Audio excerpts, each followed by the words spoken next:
All right, we'll call this meeting to order. Bailey, can we get a roll call, please? Councilmember Backus. Here. Councilmember Bain. Here. Councilmember Husnick. Here. Councilmember Eigner. Mayor Winnick. Here, I'd like to ask everybody to rise for the Pledge of Allegiance.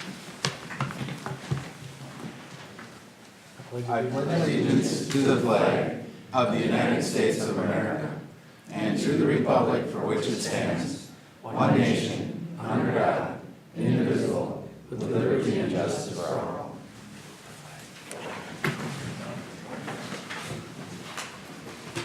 All right, I'll look for a motion to approve the agenda. So moved. And do we have a second? I'll second it. All those in favor? Aye. All right, motion approved. And that brings us to open forum.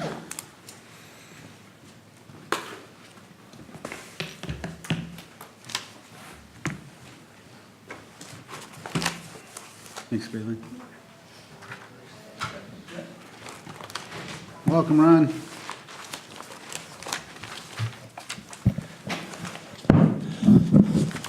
Good evening, Ron Schaefer.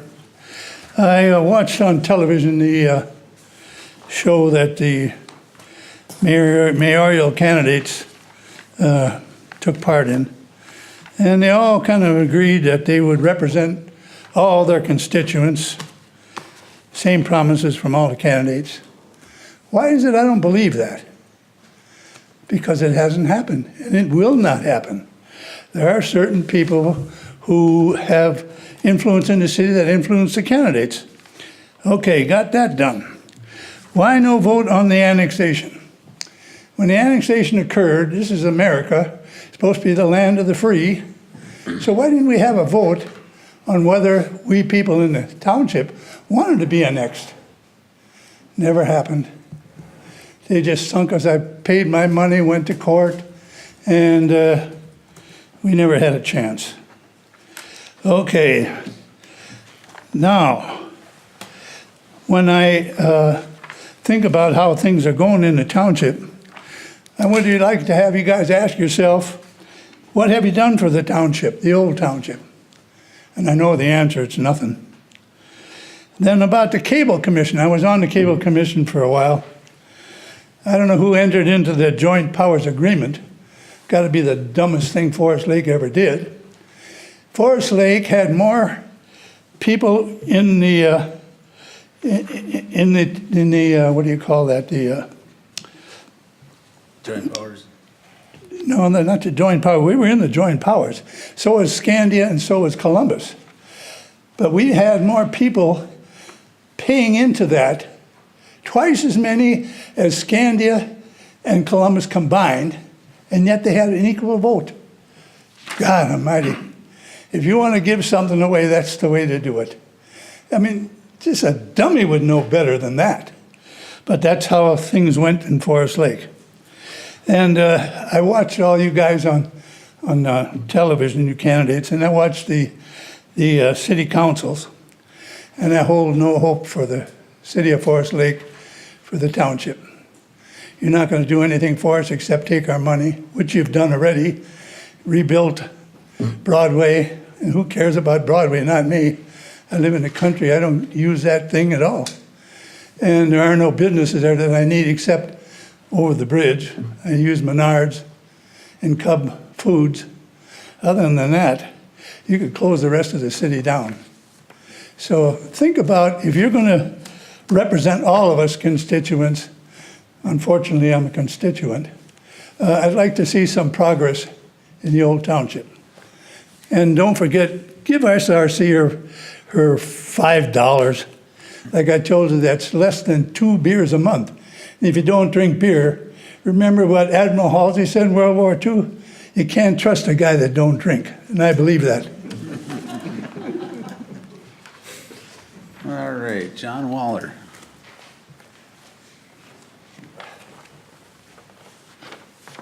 Good evening, Mr. Mayor and Council. I'm John Waller. I live at 14010 Homestead Avenue in Hugo, Minnesota. I'm the Rice Creek Watershed District Manager from Washington County. And for full disclosure, I do not speak for the board tonight. I only speak for as a representative of Washington County. And Mr. Mayor, I have a handout for each of you at the council. May I approach? Yeah, please.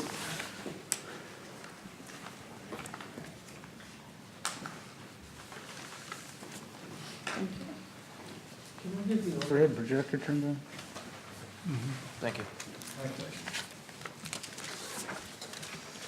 Thank you. Thanks, John. Ms. Deputy Clerk, do you give things to the absent council person? Thank you. Thank you. There's that. And then, wait a minute. Here.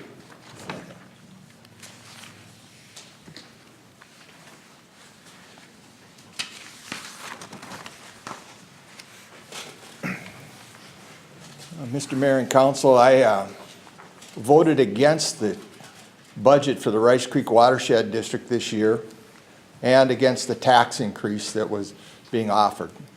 Yeah, I've been up here several years now, and every year I bring you the copy of the taxes that are collected in Washington County as by city, so that you can read what Rice Creeks are. You can also read what all the other watershed districts are collecting. And you'll notice that it hasn't gone up any. It's at the bottom. It's about $842,000. And that Forest Lakes has gone up to about 140. Well, Hugo's has gone down 10,000, and Matamidi is a little bit. Still $842,000, however, they proportioned it out a little bit in this case. And what's important about this tax money is that I have this rant, I suppose is the best way my friends and colleagues on the board would describe it, as when you collect money in Washington County, you spend it in Washington County. And this year in the budget, I didn't see $842,000 being spent, but I do see a tax increase. And the way they're doing this is by saying that, well, okay, we've had some new construction here, and tax values have gone up, and we're not going to raise the rate of taxes, but the market value will allow us to collect more. Kind of a backdoor way into the story. And it'll collect more, and the official explanation is that's only 7%. Well, when you do the arithmetic, which is fairly simple for a fellow like me, it comes out that it's more like an $80,000 tax increase, and it's 8.85%. And you'll see that in my letter that I provided for you there. So I've written a letter to the county commissioners to explain my behavior of voting against this tax increase and the budget itself. And there's a couple things in this letter I raised. First of all, between June of 2017 and June of 2018, the administrator received a $31,000 pay increase. It was in two tranches. First a $10,000 in June of 2017, and then $21,000 this year. It was controversial in the board. It was a 3-2 vote, and I was in the minority. I think that when those kind of pay raises are large, particularly when the base that we started with was $99,000. So it wasn't like it was an underpaid job in this instance. But that's, in my estimation, an extreme amount. I think that has a relation to do with a couple of other things I mentioned in there. This year's budget, for example, as we were going through it on May 7th, and this is an unfortunate thing. The city administrators, the general public, do not have an opportunity to read the packets on the computer that are for the workshops. And that would be very helpful to the engineers of your city and your administrator to be able to follow what the money is being spent in the district during the year. And I know we've had quite a bit of success in the last few years of spending more money in our communities than we have in the past. And so when you go from very little to maybe a D plus or C minus, it's okay, but we're not getting all of our dollars yet. We're not spending $800,000 in our communities between, and it goes all the way down to White Bear Lake and up here. So I expect that you'd see that. But I saw a picture, one thing that caught my attention was they had an item in the budget that was $112,000. It was for the Master Stormwater Plan of Columbus. And it said JD4 on it. Well, JD4 is in Washington County. That's in Forest Lake. And so I asked, where's the Master Stormwater Plan for Forest Lake? Since most of the ditch system is Forest Lake. And so there wasn't any answer, but the next budget that came out item was that it said Columbus and Forest Lake, and it went to $125,000. What you don't see is that next year it's $500,000, and the year after that it's another $500,000, and the year after that it's another $600,000. It's about 1.7 million when you add it up over the time period once you've started this. So I expect that the only way we're going to get our share of that portion of dollars spent for a master plan for stormwater, and remember Forest Lake is much larger than Columbus is a 5-acre minimum, 5,000 people. We have 20,000 in this town. We're going to build a lot more homes down in the JD4, JD2, 7, and 5 area, the southwest portion of the city where the sewer interceptor is. And so those are things we need. And the only way we're going to have that is if the city council, with their staff, get to be a little hard-nosed about this and ask for that money. There's another thing I saw in there that I thought was a little outrageous was this wetland business. We really don't have any need for wetland credits at the district right at the moment. We take a vote every February, in fact, and we say we don't have a need for wetland credits. There's nothing to put on the list as liabilities for them. And yet there's a plan there that has development of wetland credits. And of the sites that were selected on this $50,000 study from 2018, 17 here, there were 14 sites selected. 13 of them were in Anoka County. 12 of them were in Columbus. And of the top 4, 2 of them belonged to 2 different managers. So I don't know if that's unlawful, but to me it's awful. So I ask you to watch. Next year we're going to go up. It was approved across the budget. I'm the only one who voted against. But we need to start to make sure that either there are some rules on the watershed and the 10-year plan that say this money that we collect in our county comes back to us. This is not new. Ramsey County sued the district over a similar issue back in the late 1980s, early 1990s, and Hugo sued over not spending enough money in the late 1990s. And so we need a program, a rule that develops protocol and processes for our money to come back here. And if it's not possible, then maybe we should go to the legislature and ask our county board to have some kind of authority. The board doesn't have any, they have authority to appoint people, like myself, I'm appointed by the board, but they don't have authority to say to the budget, no. These districts are very autonomous, and there's really no oversight over them. And so one way to rein in the autonomy and the oversight would be allow the county board to say yes or no over the budget and the spending. And they could check the budget and see if the money was being spent in Washington County. And if not, they can say no. So that's all I have to say this evening, Mr. Mayor and Council. Thank you very much for the opportunity to speak before you. And I'll be talking to you sometime in the future, I reckon. So. Yeah. Before you leave, just wanted to, do we have any questions for John? Well, it's a little unusual for open forum, but you're our watershed district representative, so we'll kind of treat this as more of a question and answer. We certainly appreciate the information because it gets so complicated and convoluted sometimes. We really appreciate it, John. Thank you. My pleasure. I would like to speak to you in the future. Right now, I appreciate the information you brought forward. I want to review some of it, but I'm definitely going to have questions for you down the road, so. I'm always available for questions, although I will tell you I'm not a technological advocate. So I have a landline phone. I don't wear my watch anymore. I don't answer email. The Russians, you know. And so, but I am available. If you telephone me, I answer the phone. I don't have an answering machine either. I don't believe in those. And don't be afraid to telephone me at early morning or late evening. You won't disturb anybody at my house. And if it's not me that answers the phone, call the sheriff. I guess I would just say thank you for the recent project partnership, and let's continue to find ways for that money to be spent here in Forest Lake and within Washington County. Or let's not charge it. So we need to have a balanced conversation. So. Mr. Mayor, Councilperson Bain, We've worked in the last 10 years, I guess it's 12 years I've been on this board now, you know? And to change the way the projects are done and the money is done here so that we're working more closely with the cities. You know, this rant I've been on about spending money in the county that was collected in the county has resulted in having the district have meetings with the city personnel on an annual and biannual basis, and that helps with the communication to start with.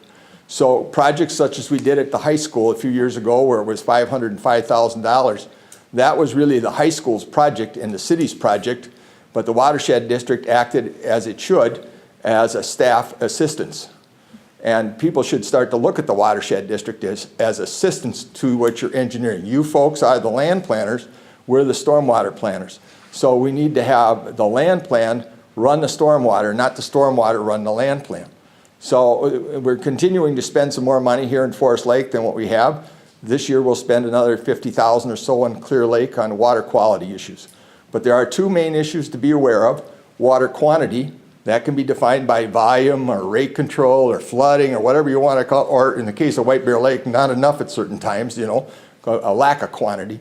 And the other one is quality, and so water quality issues. And so oftentimes when you do a water quality project, as we did a $7 million one just recently down in New Brighton, we used public park land to increase the size of the ponds, and although it was a water quality project, $3 million grant, and was matched by $3 million from us. So if you figure we paid 20% of that at Washington County, there's no, we helped out, we weren't shy. And that kind of money in there was increasing those ponds for water quality, also provided flood control, and they had a terrible problem down there. I mean, there were 60 automobiles that were underwater when they had, and the railroad bridge at Burlington Northern's main line was washed out with one of those mini storm drops that happened, you know. So there, we can do those kinds of things. We spent $2 million meandering the creek again on the Twin City Arsenal property. That's just for park places. The district can assist you in your parks because many times in these parks and lake areas or lowlands, if they're purchased, they can be used for floodplain control. And so, but that partnership is very important, and we need to continue and develop it and expand it so that money collected in Washington County is spent in Washington County. Thank you. Thank you very much. Mr. Mayor, I'd like to see Mr. Waller on the agenda some evenings so we can get in a little bit more in-depth. Yeah, It doesn't really give you enough time, I think, on the open Probably look forum. at So doing it on a workshop so we Yeah, can just have so- more of a casual conversation. We'd like to have anyway that. on it, so. I'd sure like to have that happen. Okay, thank you. Great, thank you. Adam Grabobi.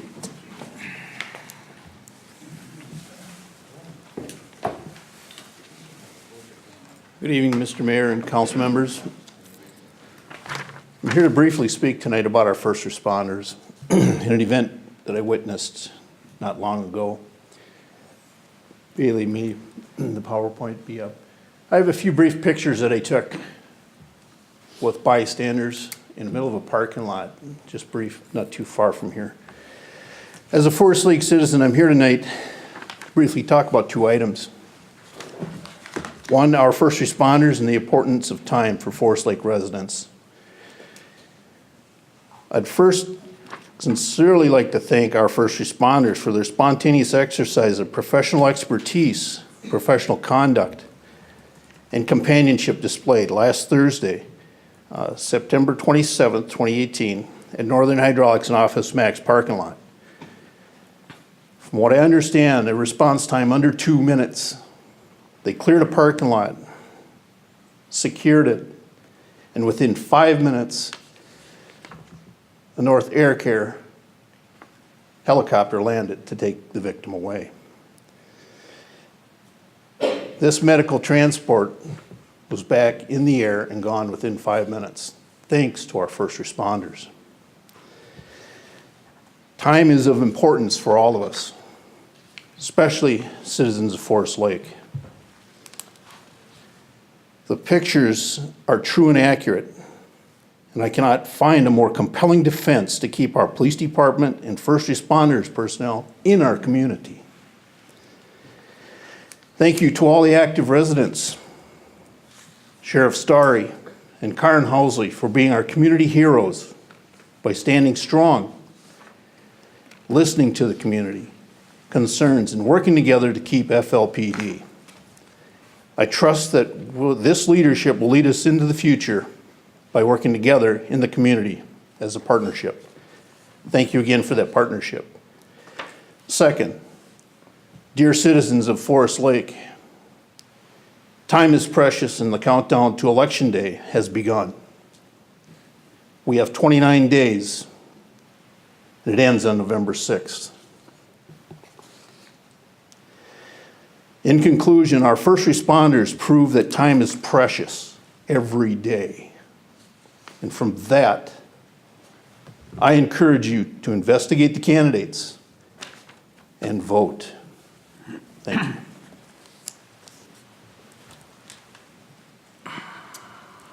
Marge Strand?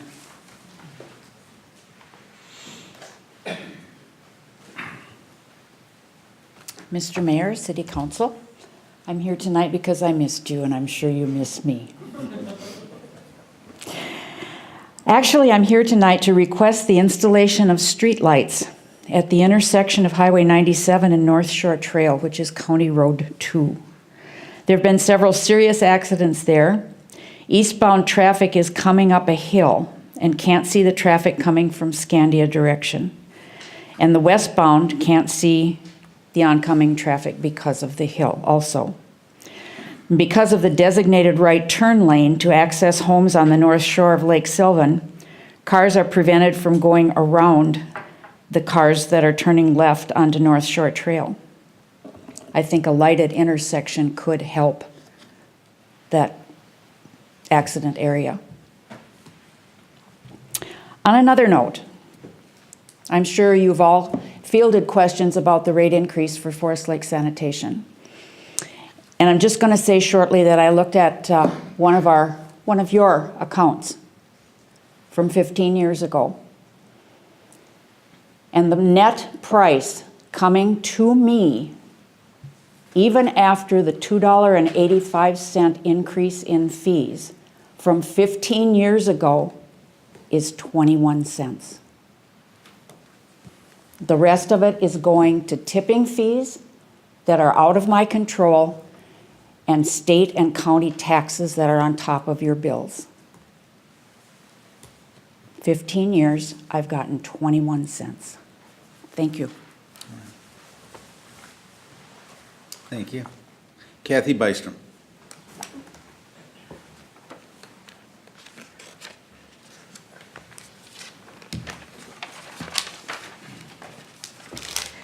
Good evening, Mayor Winnick and members of the council. I'm Kathy Bystrom, 21565 Harrow Avenue North, Forest Lake. I wanted to just briefly talk a little bit about Castlewood Golf Course. I have lived across from Castlewood Golf Course since 1990, when I moved there from the South Shore of Clear Lake. For 28 years, I have watched the course ebb, flow, and evolve. And I just need you to know that it has never looked or played better than it does right now. I watch on a daily basis families, kids in the junior league, kids with parents, older adults, young people, couples, beginners to pretty good players. In fact, it's quite entertaining at times. It is very well utilized from community members right here within the Forest Lake community and surrounding communities to folks we've met from quite a distance away who've come here because it's a destination. They've heard what an incredible municipal course it is in the community. So I just wanted to take an opportunity this evening to publicly thank course manager Jeremy Walker and his crew. It's not unusual for my husband and I to see them out there working from sunrise to sunset. In fact, I don't know if I've ever seen a crew work harder than he and his crew. And I just wanted to also take an opportunity to thank the City Council for supporting these incredible amenities in our community. Thank you.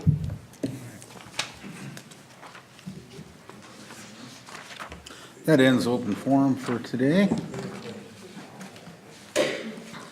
Moves us on to the consent agenda, which we've got a fairly large consent agenda. I think before we get a motion on that, maybe we'll survey just how many people have questions on anything.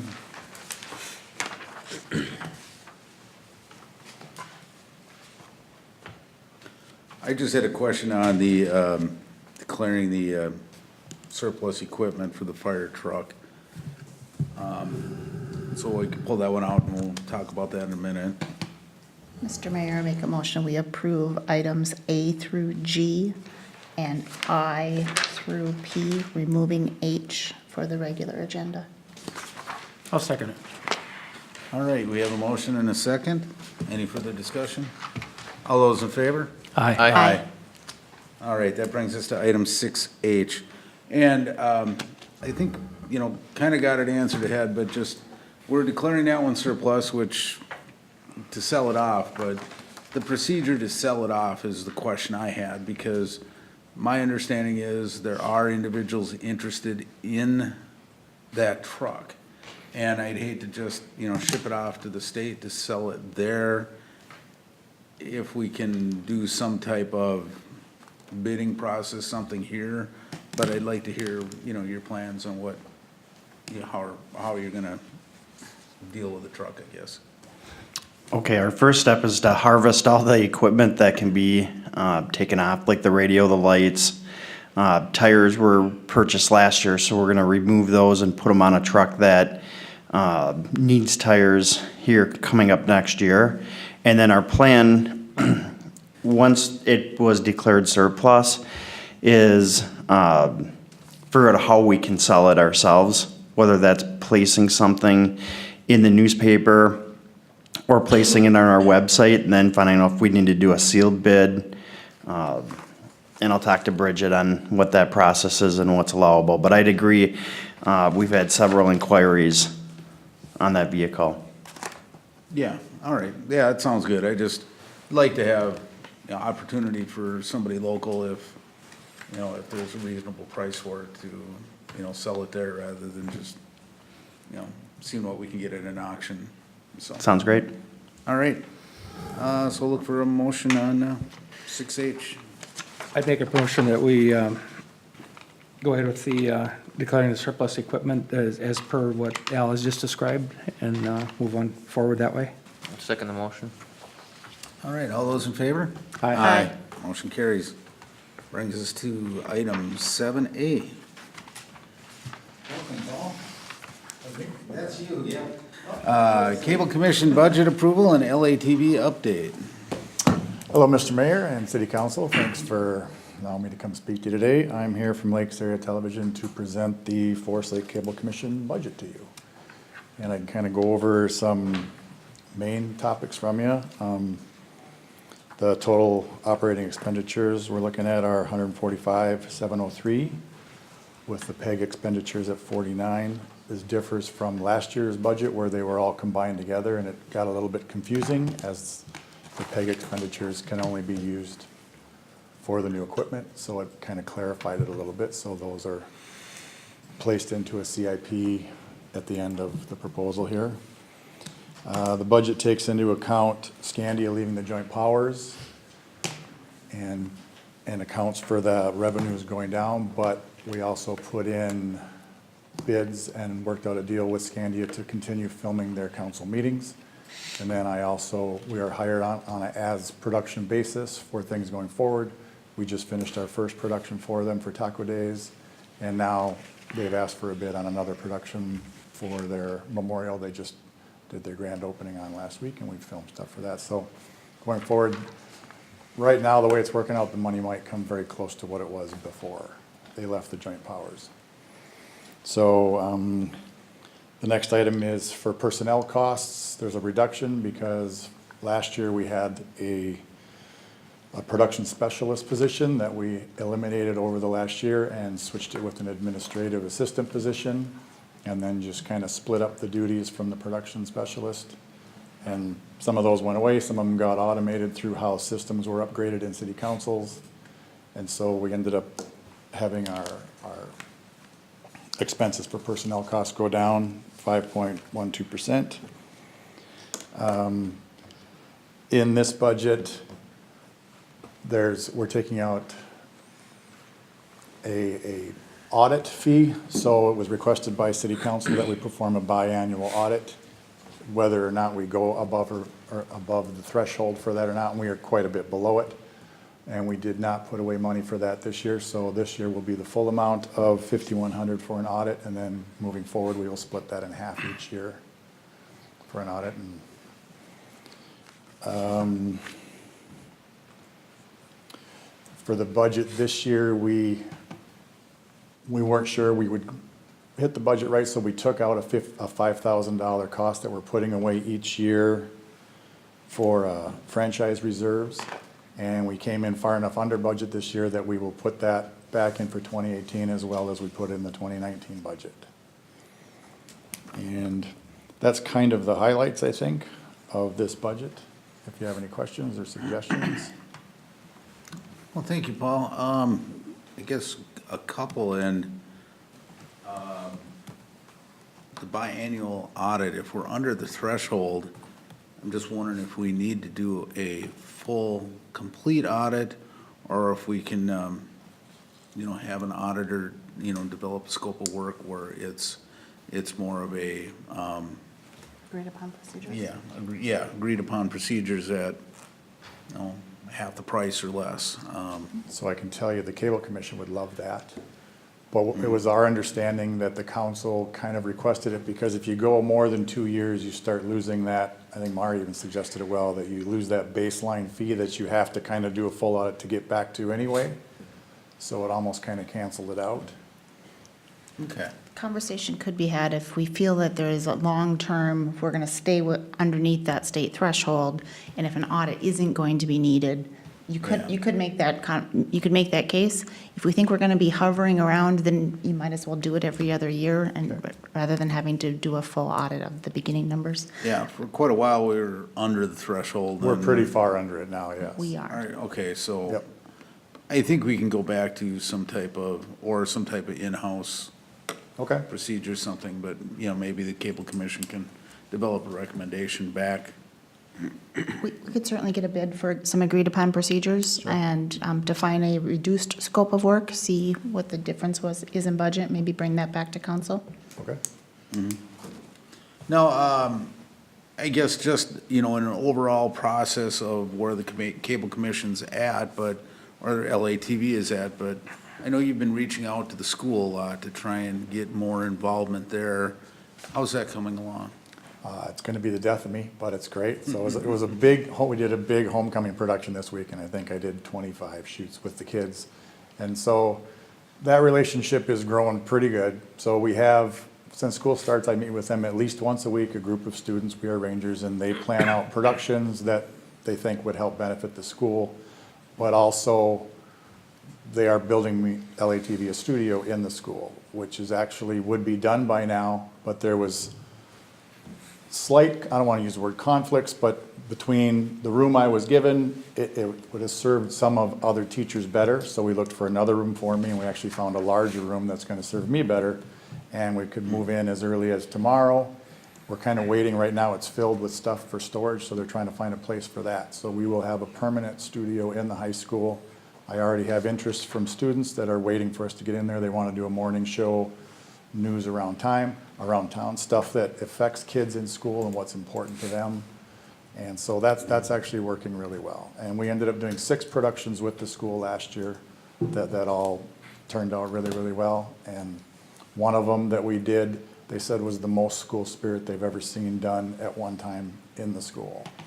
So that was awesome. That's Another really thing, great to we're doing live stuff too with the station for the first time. So like last year for graduation, we did that live and we had, 207 people, I think, watch it live. And by the next morning, we had 700 people that had viewed it. And then we pulled it down because we wanted to sell DVDs of it. But that worked well. We just did homecoming game last week. We had over 100 people watch that.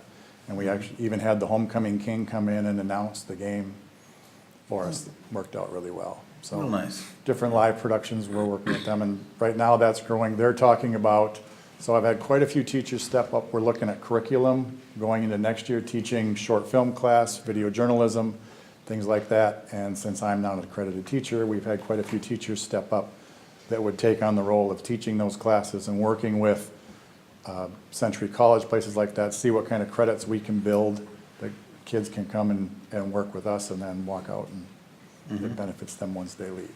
No, that's great. That's So really good to hear. it's a anyway, so- blast working with them and I think it's just gonna grow a lot moving forward. All right. Well, I appreciate everything you do. I know you wear many, many different hats over there, and We're having really fun. your face of the city of Forest Lake out to a lot of things. I met a lot of things and I do enjoy that. So I'm meeting a lot of people and having fun doing it, so. You got the right person in the right job here. All right. so Thank you very much. Any other questions for Paul? I don't have any. Go ahead, Mark. Maybe just a point of clarification for the public. The PEG fees we're talking about are for public education and government, and it's part of the franchise fee that's charged to cable users. And those fees have to come back into the Cable Commission and need to be used by certain definitions that are defined by statute for both public use, education, and government. And a lot of the change in programming that we're talking about has been led by Paul. Thank you for your leadership on this and moving us from being very, I would say, we had a lot of sports programming to being more education programming and building that relationship with the schools and kind of using those fees for as they're intended to be, which is for education. Also, a lot of the broadcasting of city meetings is provided by those PEG fees. The equipment in this room, the equipment in Columbus is all made possible by those fees. And so, nice job in helping us kind of advance, and also it's great to see the partnership with schools and kids. Sure. You might Well notice done. that the PEG reserve went down quite a bit this year because we put a system very similar to this one in Columbus last year. So now those are all automated with our cameras and they stream and so it works. They were waiting for that for quite a while, so we got that in there. Important to note that those aren't general fund dollars. Those are Nope. dollars paid for by Yep. the franchise Yep. users as part of the Cable Commission. Yep, So and those are fees that we don't get to use for operating expenses. We just use those to buy equipment for things like that. Now, this is probably a longer question than you can answer tonight, but subscribership into the cable and our local cable provider has always been a challenge. Has that been maintaining It has. expectations? So we have an annual meeting with Midco, and they say their numbers are holding steady, if not even growing a little. And some of that, there was a little bit of, I don't want to use the word threat, but Frontier was kind of coming in, but there's a lot of people not happy with Frontier. So Midco is not, they don't foresee those numbers going down at all right now. So they're hanging very steady since I've been here. Well, I know like build out at Chestnut Creek and, you know, even Cherrywood Point, things like that, where, you know, Midco didn't even put lines into them. And I know we can't force them to, but Yep. it's just really disappointing I will to see see. them not Yeah. wanting to do that with the density that's there. I will say at the Midco meetings, that's kind of a push-pull, who suggested what first type of thing. It's hard to get an answer both ways. They have a hard rule onto when they'll put it in, and when it's first being built, their rule isn't met. Now, once people are in there, it is met, but now it's tougher to put it in. So that's kind of the standoff on there. I guess there was another development just like that one too, where now there's plenty of people there, but there wasn't at the time the trenches were dug.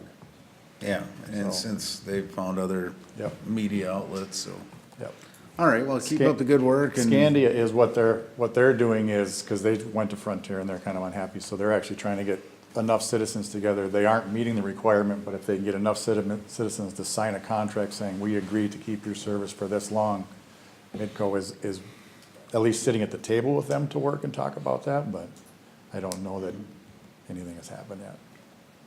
All right. So, Just a point of clarification on that, there is in the or the franchise fee agreement, there is a triggering mechanism where if the threshold of households per, I think it's square mile, hits a certain threshold, 25 households per mile. they have to put it in. But the issue becomes is that they look at like a development in terms of full build out, once the houses are actually there, not on kind of initial plan. So they do lag behind a little bit, although we have encouraged them when we're trenching in utilities to use the open trench to get in. We do invite them to those pre-con meetings to say, here's when the trench will be there. If you want to put your utilities in on the front end, you're more than welcome to. But typically, they've been more reactive than proactive on that aspect of it. Is there any way, we can make a resolution or a statute that requires the installation of that at time of build out? Or work with the builders and the developers themselves to, privately build out cable or fiber in there? We can look into it. At this point, I mean, we're kind of, our hands are kind of tied by the current franchise fee agreement we have. We can definitely look in and see if there's another triggering mechanism to kind of, get them into those joint trenches, because there would be a benefit from the fact that most residents are making their immediate purchase choices as they move in, not necessarily 2 years after the fact. So we can take a look and see what we can on that aspect of They all it. enjoy getting their brand new lawn tore up to Yeah. put the cable in. All right. Well, thank you very much. Just one thing too, from a procedural standpoint, it'd be recommended to make a motion to approve the LATV budget as presented. And then just one other point of highlights that Paul failed to mention, or didn't mention, but want to give him credit for We're paying you is- back. What's that? We're paying you back? Yes, that's exactly it. So I there was. realized I forgot that. Yeah, there was a 66,000 or 63,000 that was spent on the equipment for this room. When the State Center was built, we did make the request last year for the Cable Commission to repay out of pay revenues. They will be on year 2 of 3 starting next year, and then in 2020, we'll make the final payment. So the city is getting reimbursed for that equipment here.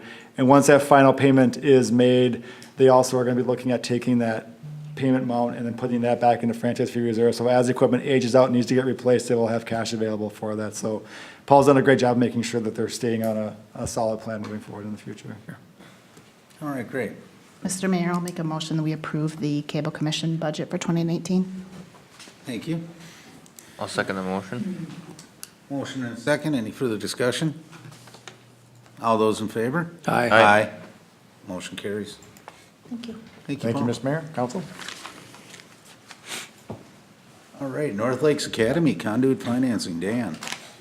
Members of the council, just to provide a little bit of background on this request, back on September 10th, there was the request for the public hearing for the North Lakes Academy conduit financing request. That is going to be held tonight. That is on the agenda as part of this discussion and the public hearing for the conduit financing request. Occasionally, the city does receive and grants requests to lend the city's bonding authority to private or nonprofit entities for the purpose of providing capital financing for projects deemed to be in the public interest. North Lakes Academy has made that request to utilize the city's bond rating to enter into conduit financing. This does not basically put the city at risk for the bonds. And North Lakes Academy will be responsible for paying back the bonds. They're just asking to use our bond rating and access to the municipal bond market. In essence, they do have representatives from the project team here who are able to answer any kind of more specific questions on what conduit financing looks like, or the kind of actual request at this point. Jenny Bolton is here as well as representatives from North Lakes Academy. So at this point, if they have any kind of further, information on the conduit request, if you have any kind of more detailed type questions on what's being asked, they'd be good resources to use there. The two requests tonight would be a resolution to consider, which is on page 122 of your packet, is a resolution to authorize the issuance of the bonds for tonight, and then as well, we have the request for the public hearing. And with that, I'd be happy to turn it over to Jenny Bolton to see if there's any specific questions you have, or if she has any more information she'd like to provide to council at this time. All right, well, shouldn't we open up the public hearing first? We can do that as well. Sorry about that. All I forgot right, about that. I just to follow the agenda the way it is. So I will open up a public hearing. Anyone who'd like to speak on the North Lakes Academy conduit financing? Going once? What's it about? Yeah, well, yep, it's just, it won't affect our bond rating. But, Would it cost me any money? no, Go ahead. all right.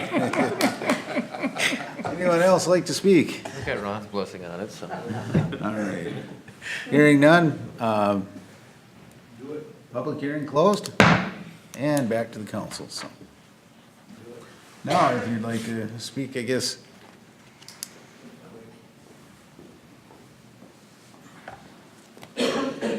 Mr. Mayor and members of the City Council. I'm Jenny Bolton from Kennedy and Graven. I am the city's bond counsel. So I am representing the city in connection with the issuance of these conduit revenue bonds. And just a clarification on the rating. The city's rating isn't a factor in the offering of these bonds. These bonds are entirely based on the credit of the school facility. And their revenue comes through payments from the state of Minnesota on behalf, those are lease aids that are provided on the basis of the students at the school. So the city's credit is not at risk. These are conduit revenue bonds paid entirely from payments made by the school and actually its building company as the owner of the property. It's secured entirely by the property of the building company which owns the school, and no money or property of the city is pledged to the payment of the bonds. You are acting solely as sort of a gatekeeper, providing the school access to tax-exempt financing under both state and federal law. So it's a lower cost borrowing from the borrower's perspective, but it doesn't have any impact on the city's financing. All right, thank you. But it does have an impact on state taxes, is that correct? This State would taxpayers? possibly. So the way tax-exempt financing works is that the investors who purchase the bonds are basically making a loan, and they're getting a repayment of interest along with their principal. That interest income to the investors is income tax exempt. So it depends on whether the investors are Minnesota entities or if they're entities from other places in the country where they would otherwise be making their income tax payments. So yes, to the extent that income would have been earned in Minnesota and taxes would have been paid on that income in Minnesota, that would have an impact. Who's paying the income? That's my question. Is it the state of Minnesota? Well, no, so the borrower, the school, it's actually the building company that owns the school as the borrower, but their money comes through the school from the state. Those payments go to the investors. The investors would otherwise pay taxes on their income. They don't have to pay those taxes. It is a reduction in the income of state and federal income taxes. It isn't a payment of those amounts. It's a reduction. It's a tax benefit. What I'm getting at is somebody's paying back the loan. Yes, the parties Okay. that are paying back the loan are the building company, the borrower, Right. and then their tenant, the charter school. Do they get help from the state of Minnesota to do that? They're getting lower cost financing. There Okay. isn't a direct payment from the state of Minnesota. They do in their operations. In their operations, they are public charter schools, and they receive their operating income through the state of Minnesota. Well, I think it's but that's important. different from the taxes and Okay, well, financing. it's just, I think it's important everybody know exactly how it works. And because it's still drawing from that, there's a public pool of money that it's the same pool of money that our public schools draw from. And I think it's important that everybody knows how that works, how that mechanism works. So, Did that answer your questions, or? somewhat, somewhat. I'm not sure it's a fair system is what I'm saying, so. Okay, yeah, certainly there are students who could make choices between other public school systems and the charter school, and the revenues that fund those students travel with the students. Yeah, I think District 831, North Lakes, Leela all get the same level of revenue from the state per student. Yeah, I just want to make sure that it's a fair distribution. I'm not saying anything wrong with the charter school. I just want to make it clear how it's funded compared to the public schools, so everybody knows. Right, As they simple as they that. are both public entities, yes. So I do have one question to clarify this, just wanting to be fair for everybody, and we've done several conduit financings in the past. Are we charging the same for North Lakes as we've done for Leela in the past and some of the other conduit financings we've done? Mayor, because I can answer that question. Actually, as I was preparing for this memo, we actually went back and in 2015, like February 9th, 2015, there is a policy that's included in here that's a procedure for application for private activity revenue bond financing, which sets the rate that the city charges to offer the conduit services. When this was last adopted, that rate was set at 1% of total issuance, pay at time of, I believe it's time of issuance. So that's what I went back through when I was talking to Jenny, that's what we put in there because that's what city policy did dictate, and that is what's been communicated to Leela as well. So moving forward, I went back to this policy and said city policy is 1% of total issuance. All right, great. And that one, just to be transparent on where that 1% is going, we are paying you a fee to represent us in this situation. This 1% is intended to offset those types of fees, is that correct? No, actually, those revenues will go directly to the city. Okay. The 1% will be retained by the city as a service being provided to provide access to this type of financing. My fees and all of the transaction costs of this financing are paid by the borrower through the proceeds of the bonds. In addition to the 1%? In addition to the Okay, thank 1%, you. yes. Thank you. All right, any other questions, comments? If not, we'll look for a motion.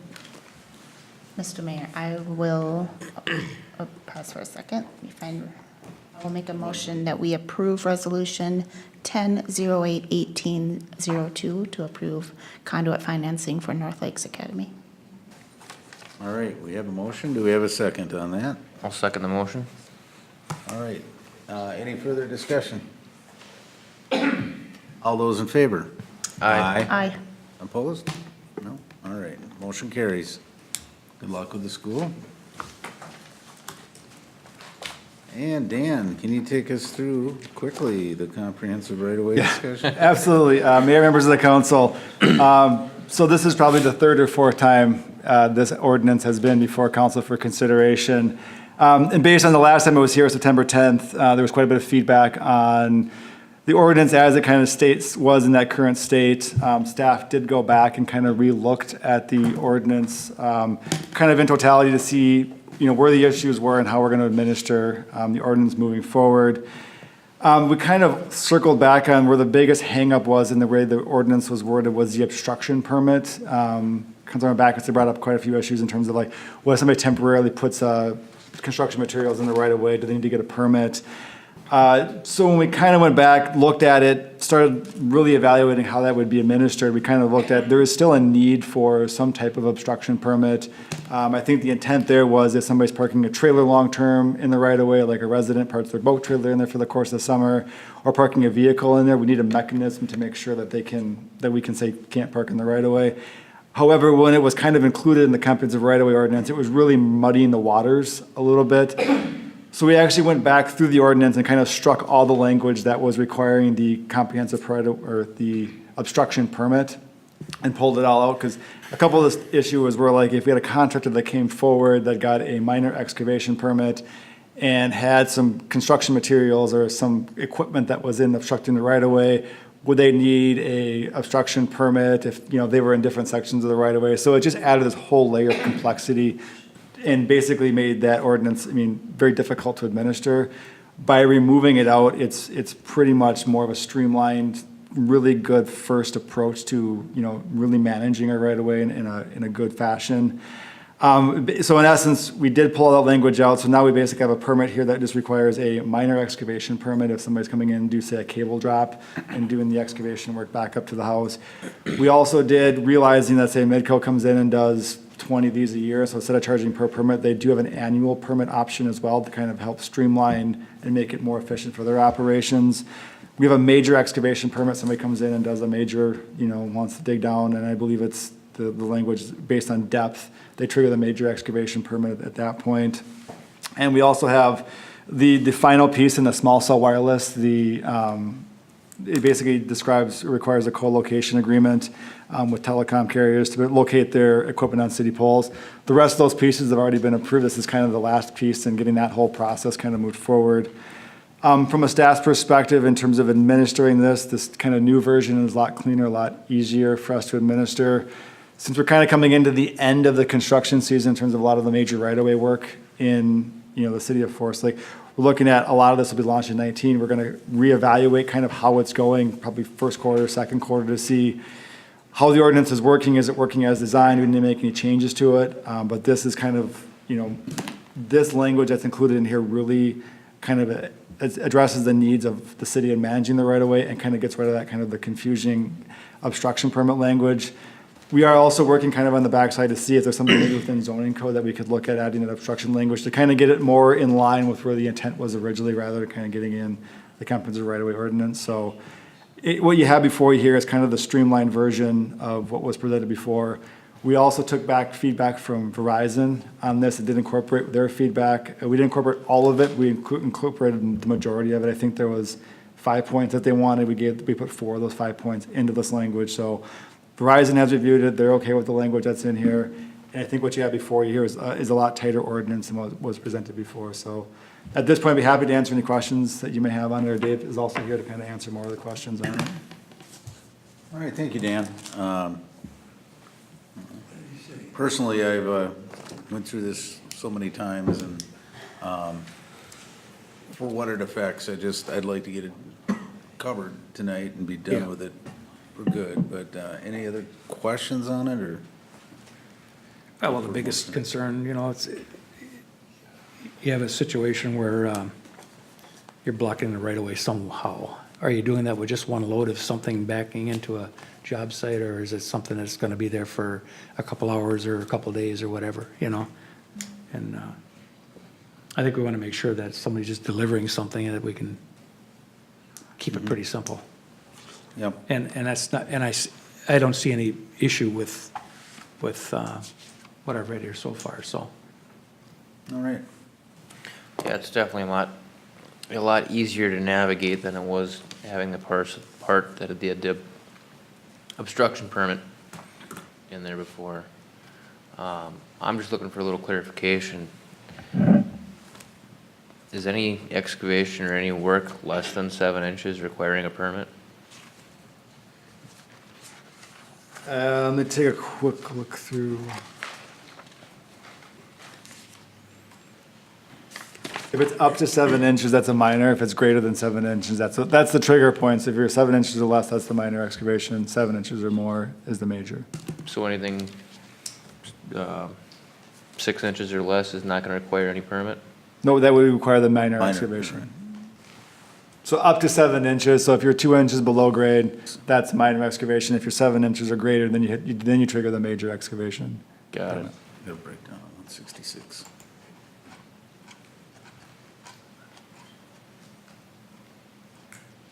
And correct me if I'm wrong, but part of the reason why that's in there is so if somebody's coming in just saying running a single cable line through, they're not having to trigger this escrow option and this bigger, it's again to kind of more align us with what we're seeing kind of happening in our right-of-way currently.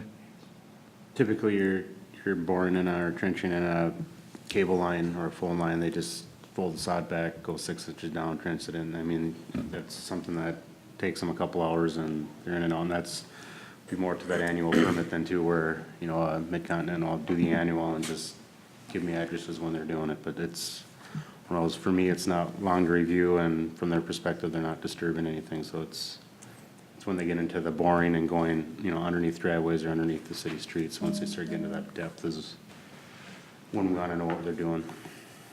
And now, Dave, you have the pleasure of being charged with executing as far as making sure they're in compliance and closing out. Is there anything in here that you have caution about or you would like to see added? No, I believe it's a lot more streamlined, and speak with Dan too, between, Dan and Bailey and myself, will work out with a good, more streamlined permit too, that, an application that the contractors fill out, and, there'll be mechanism triggered. I mean, I have one right now that triggered on our current right-of-way that they're not getting any more right-of-way permits until they fix a residence yard. They did some damage to a yard on a permit, so, I know that language that we need to have in there to hold back on, future work to be done, so.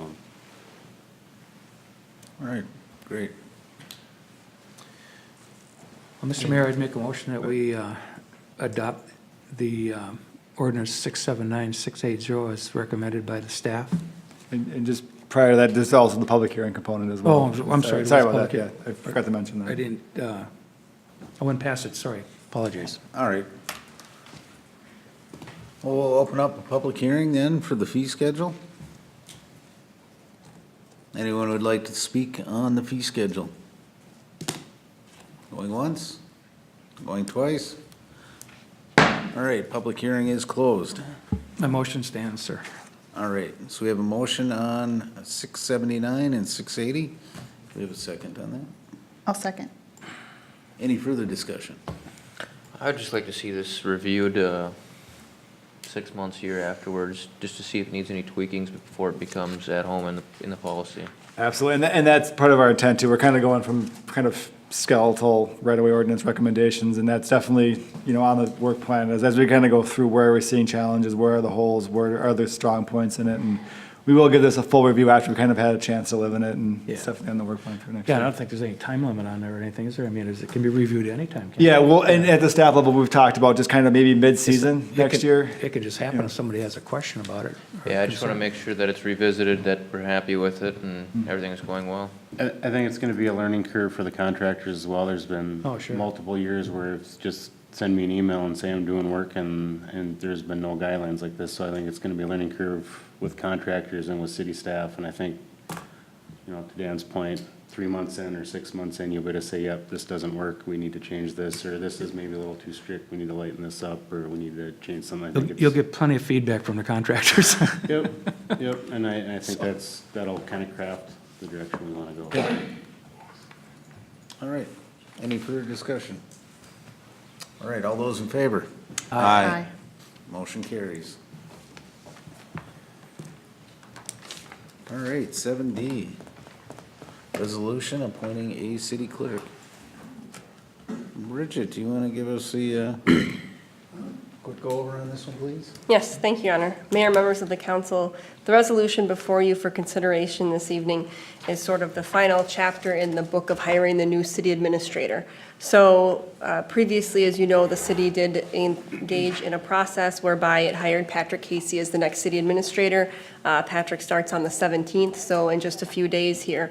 One of the pieces that was done by the council to kick off this process back in January was the passing of a resolution which appointed Dan Undum as the interim city administrator and also appointed him as the city clerk. So now that Patrick Casey will be assuming that role, two things need to be accomplished by the council. First, the council needs to appoint Patrick Casey as the city clerk. That's part of his job description, and pursuant to statute, we need to designate by resolution who the city clerk is. Secondly, because that position is being filled by Patrick Casey, we need to formally then transition Dan Undum back into his previous role, which is assistant to the city administrator. And the third piece then is to address the salary component for Dan as he transitions back to that previous role. So in speaking with Dan, I understand that there is going to be a transition period. And as the council can imagine, as Patrick walks in on day one, there's a lot to bring him up to speed on regarding pending city matters. My understanding is that Patrick and staff have already started meeting and having informal conversations about what the transition process would look like. And it's my understanding that there are a number of kind of higher level projects, if you would, that Dan has been working on in his role as interim city administrator that he will be continuing on for the near future during that initial transition period, which has been identified as running through the end of 2018. And therefore, in recognition of his continued role, performing duties that really go above and beyond those prescribed in the job description for assistant to the city administrator, it is proposed that his salary would continue during this transition period as it has been during the transition period that we've been going through now, which is at the rate of established as grade 22, step 3, which is really the starting city administrator salary rate. That's ultimately a policy decision for the council, so certainly we need to adopt this resolution, or the recommendation of the council is that this resolution does need to be adopted. However, item number 3 with respect to salary is a policy decision for the council. The recommendation before you this evening, however, is to adopt the resolution as drafted, and I certainly welcome any questions council has regarding the proposal. All right, well, thank you, Bridget. I think you did a good job with this. And yeah, I definitely think Dan deserves to continue on at that same salary rate through the transition. So, you know, I support this fully. Like to get the Yeah, rest and of I'd the just like to council say, you know, Dan was assistant for a long time here, and then all of a sudden, he was here alone, picked up the ball and did an excellent job while he was here doing this, without an assistant, by the way. And so kudos to you, Dan, and all of your hard work, and I certainly concur with keeping his salary where it should be, you know, until the end of the year, and when the transition, you know, until the end of the year, even past the transition time, so. All right. Any other? I agree, and then just a point of clarification, I know there's a number of questions that have been fielded about Bailey, and and I appreciate the Bailey rescue team that everyone's jumped in and what's happening. This is not related at all to Bailey's position. This is a official appointment as part of the new city administrator role, so just clarification, she's not going anywhere. And I will echo previous comments on appreciation of Dan and handling this professionally, and look forward to a smooth transition. All right. I'll look for a motion. I'll make a motion that we approve Resolution 1008-1803. And do we have a second on that? I'll second it. All right, we have a motion and a second. Any further discussion? Hearing none. All those in favor? Aye. Aye. Opposed? Motion carries. All right, and that brings us to Ace Hardware invoices. Mr. Mayor, make a motion we approve the Ace Hardware invoices. I'll second the motion. All right, we have a motion and a second. All those in favor? Aye. Motion carries. And I am. And one abstain. One abstain. Sorry about that. All right, staff updates. Dave? Mayor and council, just one quick update. Council site is open 4 days a week now. It started October 1st. So it's open Mondays, Wednesdays in the afternoons, and Saturdays and Sundays from 9 till 4:30. All the hours are on the website, and the leaves are falling, so. Nobody getting stuck out there yet with all the rain? No, it's actually holding up pretty good. It's wet, but it's been driven on quite a lot, so it's pretty packed in there, but it's, All right. the leaves are all over, so it'll start getting pretty busy out there. All right, thank you. Chief Newman? Mayor and council, this week is National Fire Prevention Week, and so our firefighters will be in all the schools Monday through Thursday. We'll hit a number of daycares, and we'll have a number of station tours during the week, and then it's capped off by our fire prevention open house, which is Saturday the 13th, and it runs from 10 a.m. to 1 p.m. And with that, we'll have Forest Lake PD, North Memorial Ambulance, the Masonic Lodge will be doing Kids ID, the Columbus Lions will have their food trailer out, and the Minnesota DNR will be out as well. We do 2 demos, an auto extrication and a car fire demo, and then if the weather holds out and up to availability, we'll land North Memorial Air Care helicopter at our station.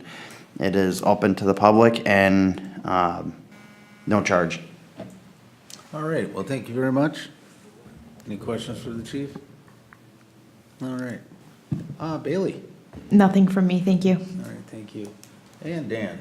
Just a couple things. First of all, if you look at the outside of the building, you may notice that we have some new signage out there. The EDA earlier this year authorized some additional signs. We did have quite a few residents who didn't know this was actually City Hall and Police Station. They would just see the fire station over there. So we did add some additional signage. So right now you see City Hall and Police on this side. There will be a 1408 address placard that's placed on this side of the building, just on this corner here.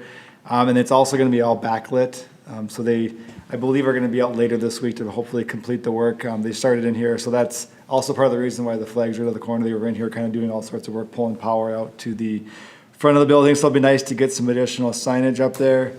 I'm getting stuff kind of teed up for Patrick right now, kind of working on the transition list, trying to get some projects, kind of, seeing where we're going. We have been in kind of communications back and forth in terms of what he's, so he's not kind of just walking into, an office full of paper at this point. So I'm working with him to get those projects teed up and ready for him, because he does start in a couple weeks from now. And then just a quick update on the bus lane. I did reach out or had a conversation with staff at the school district. and did send them over an updated version of the maintenance agreement. So we kind of have re-engaged at more of a staff level in terms of what we can do for the bus lane agreement.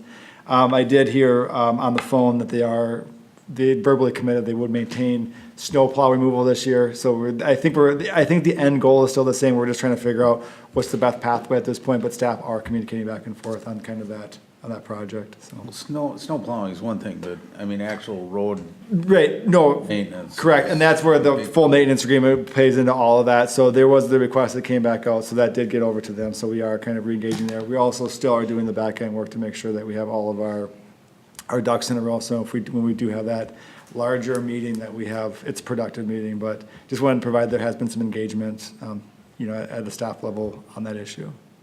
All right. Any questions for Dan? All right, thank you. Bridget? Thank you, Your Honor, no update. All right. And Ryan? Mayor, City Council, just to expand on Manager Waller's comments this evening, I can just quickly identify 8 major projects, either construction or studies that we've completed since 2013 in cooperation with Rice Creek Watershed District, and just a number of other smaller things that you can't put a number on too. So I believe there's a strong relationship there, and we've certainly, just looking at the list here, been very successful in accomplishing a lot of things, and then also have a lot of things set up to move forward in the future. And address the comment about Highway 97 North Shore Trail. MnDOT's obviously moving forward with a planned project there, 2020. That project does include intersection lighting, so I just wanted to make note of that too. Did also just find out today that the Polar Plunge is February 16th. Hopefully I correctly said that, because I just had to email my wife, who's putting the basketball schedule, that we already signed up to cancel that tournament in Brainerd because we're going to the Plunge again. So, but fun event, just like talking about it. So that's all I got, unless you guys have any questions.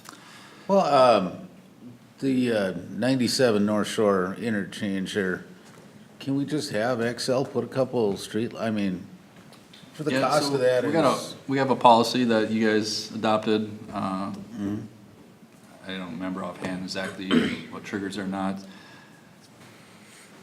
If there's wood poles there already, it's an easy thing. If not, then there's some costs involved with that. I'd like to check it out. I mean, it seems logical, and I mean, if it can help one person avoid an accident, it's well worth it anyway. And it's out in the township. All the people getting into North Shore, live north of North Shore Trail, have to make a left turn there on 97 to get into our tracks. When you paved our roads, there's 63 properties in there that are deadlocked. You can only get out off the North Shore Trail on the 97. It's sad. It's really sad. And I talked to MnDOT, all these big shots, they would not put the bypass lane back in because of those damn homes on the far end, on the south end, where North Shore Trail dead ends.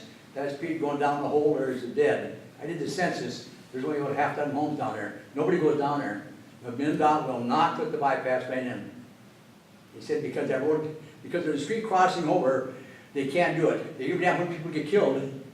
They don't give a damn about safety. That's the rules and regulations. And also, I'll tell this guy here, one thing you guys did bad, people that come out of that Conoco station, the old one, old Vanelli's Conoco, they're making left turns across that double line and across that area, which is a median. And nobody bothers with it. No cops look at the damn thing, nobody.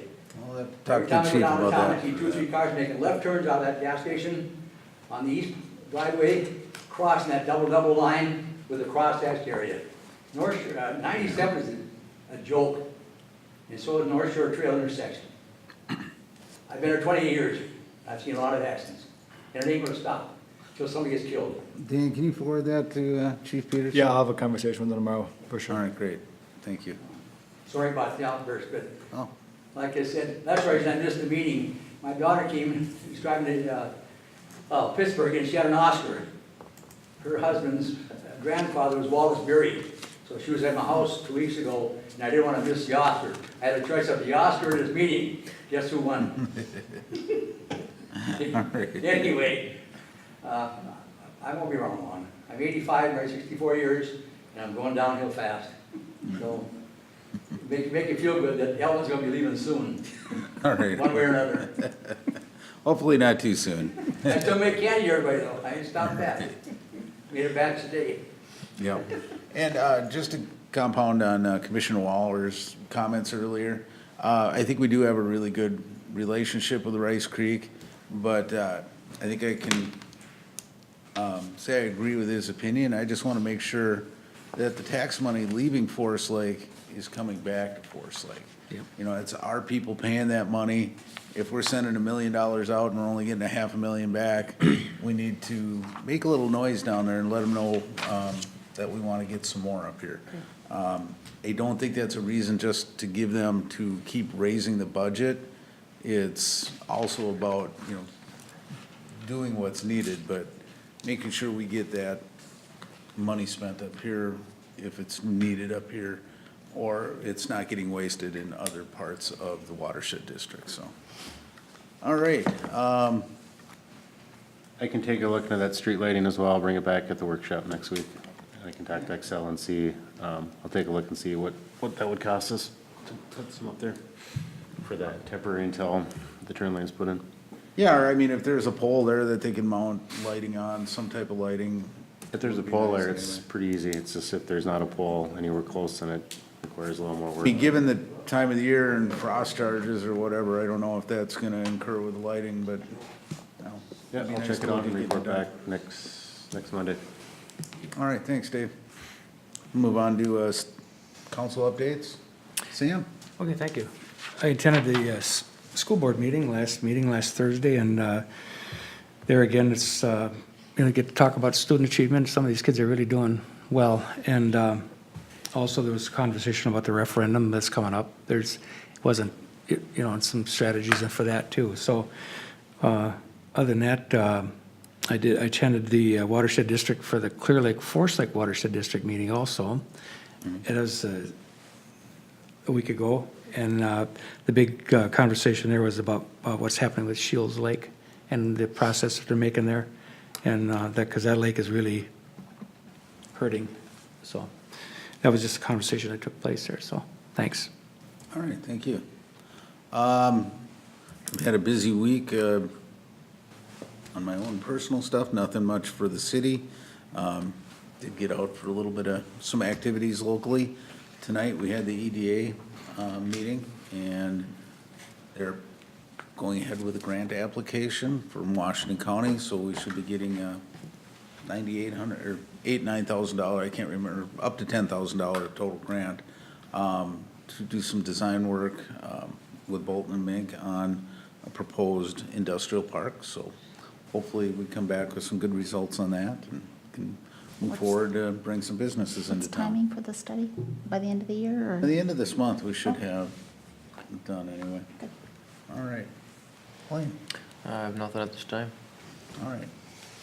Just a quick update, had a cable commission meeting, and we heard an update and passed the budget on that this evening. And then also sat in on a Rush Line Transit meeting. Just quick refresher for everybody of what the Rush Line Transit is, the project. It's bus rapid transit from Union Depot in St. Paul to downtown White Bear Lake. It is in an environmental assessment phase. Construction is planned for 6 years out. However, funding, routing, if it's going to happen, is all incredibly still up in the air. We are solidly in an environmental assessment plan. The plan also has currently a dotted line for a circulator bus system from downtown White Bear Lake to Forest Lake, and the plan would be as written today, that is a supplement or additional transit from what we have today. All of that in that environmental assessment plan was approved to move forward from, again, downtown St. Paul to White Bear Lake. That is moving forward, and that is part of a physical facilities plan that needs to be studied. Next, they will talk about operations, and that is when the Forest Lake Loop will be discussed. And so I will expect that to be on the agenda in November. Once we have a better assessment of what the plan is for Forest Lake, we will do a North Metro, I'd like to have a North Metro workshop for us to talk about what does that mean for Forest Lake. It's important to remember that there is Washington County Transit dollars is part of that plan. So if there's Washington County Transit dollars involved, you'd like to have a Forest Lake answer or a Washington County answer, because in absence of that, that plan would end in Ramsey County. So there's a lot of unknowns, there's a lot of uncertainty, and with the project, it is still not fully funded. But it's important, I think, that we keep a seat at the table, and the next step for us to have that next conversation on what does this mean for Forest Lake seems to be kicking off here after this meeting in November, when we have another discussion at the transit level of what does the Forest Lake plan look like from an operating perspective. So stay tuned. Again, I think it's important we have a seat at the table so we can make sure that, again, those Washington County transit dollars are being used appropriately and that it's what we want, and more to come. So now it's still planned that, you know, they would bring a bus up, basically it terminates at Broadway, but it doesn't take people Correct. around Forest Lake. Correct. It would be a term, and and the location of where that is still up in the air. I mean, it may still terminate at the county transit station where we have bus service today. That's one of the questions. Frequency, you know, the planned line to get from St. Paul to White Bear Lake is about an hour. You know, we need to even have a conversation, is it even feasible, is there even a desire to have, if it's gonna take another 30 minutes to get to Forest Lake, are we even able to hit a service frequency that's feasible? There's a lot of questions around location, frequency of service, but again, step by step, this is still 6 years out. I just want everyone to kind of keep in mind of where we are in the process, what's decided, what's not yet decided, and there's a lot on the Forest Lake North Metro side that is still undetermined, so more to come. Yeah. Well, they definitely need to have some way to get people to their houses from downtown Forest Lake, and that needs to be part of their plan anyway, too. Well, and, you know, White Bear Lake would say the same thing, as would Maplewood. There's a lot of park and rides along the line, and that's part of the conversation, is how much of that is park and ride, how much of that is local park and ride, what does that look like, so. All right. Any other business to bring before the council? Now we'll look for a motion to adjourn. I'll make a motion to adjourn. Second. All those in favor? Aye. Aye. Meeting adjourned.